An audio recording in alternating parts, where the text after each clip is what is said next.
તો કઈ રીતે થશે? ડિસ્ક્રિમેન્ટ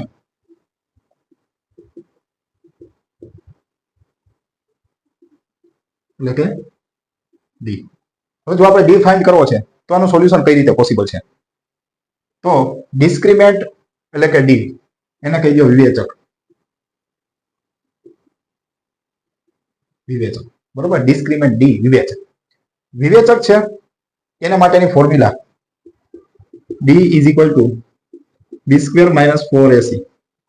બી સ્ક્વેર માઇનસ 4ac. હવે એમાં એ કેની ઉપરથી ડિપેન્ડ થશે? તો ax square plus bx plus c equal to 0. આની ઉપરથી abc તમે ફાઇન્ડ કરો, આમાં વેલ્યુ મૂકો, એની ઉપરથી એક્સપાન્શન થશે. હવે આગળ વધીએ. ડી છે એ 0 કરતા મોટા હોય તો એને આપણે ગુજરાતીમાં કહીએ ને તો બે ભિન્ન અને વાસ્તવિક ઉકેલ મળશે. વાસ્તવિકનો ભિન્નનો મતલબ શું થાય? અલગ અલગ. શું થશે?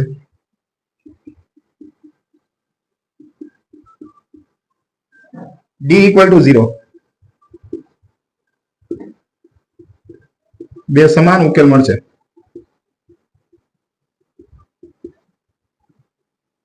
અને ડી 0 કરતા નાના હોય, બે ઉકેલ ન મળે. બરોબર છે?